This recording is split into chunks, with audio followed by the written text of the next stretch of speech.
Don't forget to subscribe to the channel and push the bell icon for all the latest updates.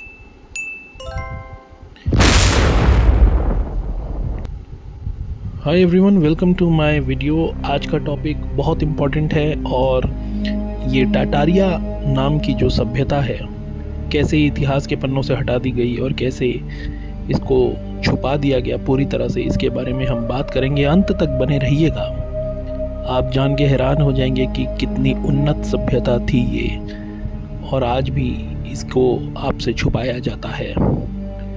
तो बने रहिएगा। आगे बढ़ने से पहले एक छोटा सा रिक्वेस्ट, आप चैनल को सब्सक्राइब, लाइक एंड शेयर ज़रूर कर दें ताकि हमें मोटिवेशन मिले और रिसर्च करके टॉपिक्स बनाने का।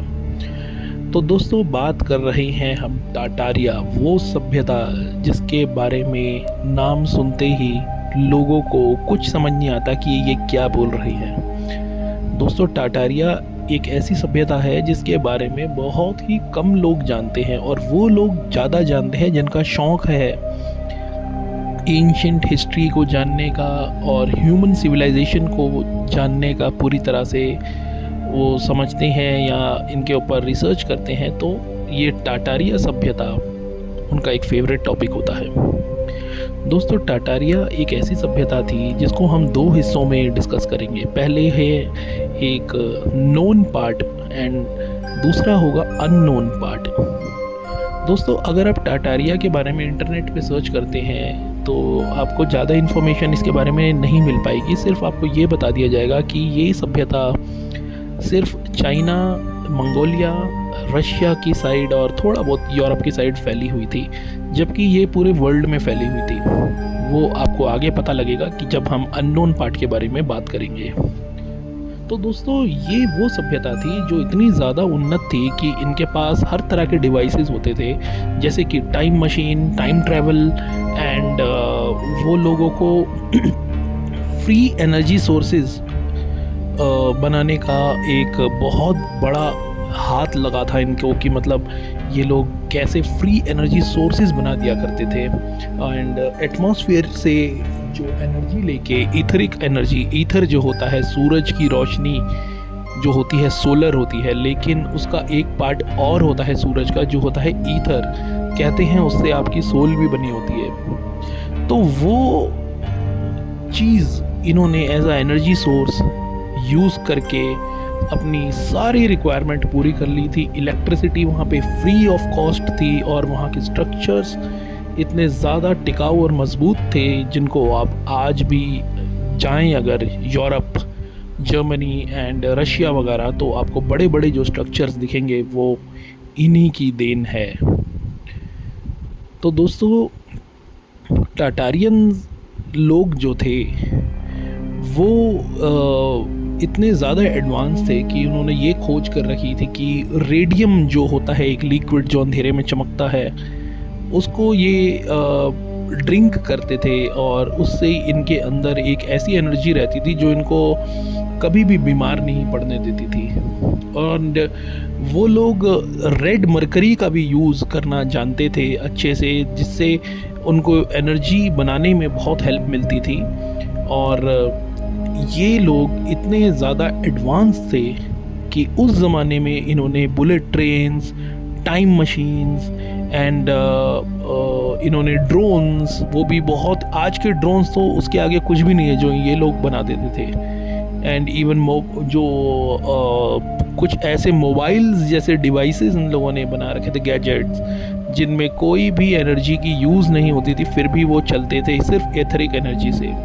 या यूँ कहे कि उनके पास कुछ ऐसी शक्ति आ गई थी कि वो लोग मन से डिवाइसेस को चला सकते थे और अपने थॉट से इन डिवाइसेस का यूज़ करना पूरी तरह से सीख चुके थे। दोस्तों, ये हम बात कर रही है नोन पार्ट की, जिसको अगर आप सर्च करने लगेंगे कहीं भी जैसे सोशल मीडिया पे, इंस्टाग्राम एंड कुछ भी जो आजकल की सोशल मीडिया साइट्स है, तो आपको इस तरह की चीज़ें प्रत्यक्ष रूप से दिखाई दी जाएगी। और ये वो चीज़ें हैं जो आज के म्यूज़ियम्स हैं, जो बड़े बड़े बाहर के जितने भी कंट्रीज़ हैं अब्रॉड में, जैसे कि यूरोपियन कंट्रीज़, अमेरिकन स्टेट्स हैं जितनी भी हो गई, एंड रशियन लैंड जो भी है, वहाँ पे आपको अगर कोई म्यूज़ियम है तो वहाँ पे चर्चेज़ वगैरह है जो पुराने, वहाँ आपको इनके सबूत बहुत अच्छे से मिलेंगे। तो अब हम बात करते हैं अननोन पार्ट की। दोस्तों, अननोन पार्ट जब हम इसके बारे में जानते हैं या समझने की कोशिश करते हैं तो हमें पुरानी जो बहुत एंशिएंट बुक्स होती है जो ह्यूमन सिविलाइजेशन के बारे में बताती है, इंफॉर्मेशन देती है, और वो इंफॉर्मेशन आज के ज़माने में जो है कोई भी डिस्कस नहीं करता, क्योंकि वो इंफॉर्मेशन चार्ल्स डार्विन की इंफॉर्मेशन से मेल नहीं खाती। क्योंकि टाटारिया के टाइम पे जो बीइंग्स पाए जाते थे, जो लोग, जो सिविलाइजेशन थी, वो इंसानी सिविलाइजेशन के अलावा कुछ ऐसी सिविलाइजेशन दिखाई गई है, बताई गई है, जो आप अगर जानने की कोशिश करेंगे तो आपके होश उड़ जाएंगे। दोस्तों, आपको जान के हैरानगी होगी कि वहाँ पे कुछ ह्यूमनॉइड फिगर जैसे सेंटोर, यानी जो होता था एक आधा घोड़ा और आधा इंसान, ऐसा ह्यूमनॉइड फिगर, ऐसे बीइंग्स वहाँ रहा करते थे। आधे इंसान, आधे गायें, आधे बैल, उनके हाथ पैर होते थे लेकिन उनका धड़ सिर जो होता था वो जानवर का होता था किसी भी। इस तरह के बीइंग्स पाए जाते थे। और एक सबसे विचित्र बीइंग पाया जाता था जिसका नाम था ब्लेमेस। तो ब्लेमेस एक प्रजाति थी, एक ट्राइब थी टाटारिया, अननोन टाटारिया के पार्ट में, जिसके बारे में आपको काफ़ी बुक्स आज भी मिल सकती है अगर आप रिसर्च करेंगे। ज़्यादा नहीं, बहुत कम जगहों पे, लेकिन इंस्टाग्राम पे अगर आप इसके बारे में पढ़ने की कोशिश करेंगे आपको बहुत इन्फॉर्मेशन मिलेगी। तो ब्लेमेस एक ऐसा प्राणी था, एक ऐसी ट्राइब थी जिनका सिर नहीं होता था, उनकी आंखें और मुंह उनकी छाती पे ही होता था, हेडलेस बीइंग होता था वो, और खाना भी वो उसी मुंह से खाता था जो उसकी छाती पे था। और ऐसी फ़ोटोज़ और चीज़ें आपको बहुत आराम से मिल जाएंगी इंस्टाग्राम पे। मैं यहाँ पे इसलिए नहीं डाल सकता क्योंकि कॉपीराइट का इशू आ जाता है, मैं इसीलिए ये मटेरियल जो है मैं नहीं डाल सकता। बहुत जल्द मैं आपको इस तरह के प्रॉपर वीडियोज़ बना के मैं आपको दिखाने वाला हूँ। टाटारिया का मैं सेकंड पार्ट भी बनाने वाला हूँ, मैं आपको बता देता हूँ पहले ही। तो दोस्तों, इस तरह के बीइंग पाए जाते थे। एंड ड्रैगन्स, जो आज के डायनासोर्स हैं जिनके कंकाल पाए जाते हैं, वो एक्चुअली थ्योरी बहुत ज़्यादा गलत है, ऐसा बताया जाता है। वो एक फेक थ्योरी है। डायनासोर्स एग्जिस्ट ही नहीं करते थे, जो एग्जिस्ट करते थे वो ड्रैगन्स थे। और टाटारिया के बारे में, जो अननोन टाटारिया है उसके बारे में आप ज़्यादा जानना चाहते हैं तो एनिमेटेड सीरीज़ जो थी किसी ज़माने में, जैसे कि डंजन्स एंड द ड्रैगन्स, इसके बारे में आप देख सकते हैं। एंड हैरी पॉटर में जो बिल्डिंग्स हैं वो सारी टाटारिया की कहानी को पूरी तरह दिखाती है। नार्निया जो मूवी थी वो पूरी टाटारिया पे बेस्ड है। बिल्कुल दोस्तों, इस तरह के बीइंग्स हुआ करते थे, बोलने वाले जानवर, and he man the masters of the universe, ये सारी चीज़ें एकदम अननोन टाटारिया का हिस्सा है। और आपको जान के हैरानगी होगी, वो सिविलाइजेशन इतनी एडवांस थी कि उनके पास एक्सेस था यूएफओज बनाने का, क्राफ्ट्स बना के स्पेस में निकल जाने का। और वो लोग जो थे टेलीपोर्टेशन में बहुत माहिर थे वो सिविलाइजेशन। इस सिविलाइजेशन में बहुत बड़े बड़े जायंट्स भी हुआ करते थे, इतने बड़े जायंट्स हुआ करते थे जिनके दरवाजे आज जो मॉडर्न स्ट्रक्चर्स हैं वो तो उनकी बराबरी भी नहीं कर सकते। यहाँ आप देखेंगे कि कुछ किले ऐसे दिखते हैं आज के ज़माने में भी जिनके दरवाजे बहुत बड़े हुआ करते थे। लोग सोचते हैं वो कि आज के इंसानों ने बनाए थे, जो कि सिपाही वगैरह, मतलब जो थोड़े मॉडर्न ह्यूमंस थे, लेकिन वो दरवाजे पर्पसली जायंट्स के लिए बना रखे थे, जो बहुत पुराने टाइम के जो स्ट्रक्चर्स हैं, ख़ासतौर पे यूरोप, अमेरिकन एंड रशियन इलाकों में जितने भी हैं, नॉर्वेजियन, ब्रिटिश, तो ये बहुत अमेजिंग सिविलाइजेशन थी। एंड इनका कांटेक्ट एक्स्ट्रा टेरेस्ट्रियल से भी बताया जाता है कि एक्स्ट्रा टेरेस्ट्रियल्स जो दूसरे प्लैनेट के जो बीइंग्स थे वो इनसे मिलने लगभग ऐसे आते थे कि जैसे कोई टूरिस्ट हो, और ये भी उनसे इसी तरह मिलते थे और ये भी जाते थे। मिलना जुलना लगा रहता था इनका, एंड टेक्नोलॉजी का जो एक्सचेंज होता था वो भी ये लोग करते रहते थे। अननोन टाटारिया का जो हिस्सा है वो कहाँ गायब हो गया, वो अचानक सिविलाइजेशन कहाँ गई, उसके बारे में कोई नहीं जानता। ज़्यादा इन्फॉर्मेशन यही मिलती है कि एक रीसेट हुआ था और सारा का सारा एक बहुत बड़े शिफ्ट का हिस्सा ये डिसअपियरेंस इनका माना जाता है। मतलब पूरी की पूरी सिविलाइजेशन इवॉल्व होके एकदम से डिसअपियर हो गई, गायब हो गई, इस प्लेनेट से गायब हो गई। फिर उनके जो स्ट्रक्चर्स बचे रह गए वो हम आज भी देख सकते हैं, ये कितने मजबूत स्ट्रक्चर्स हैं।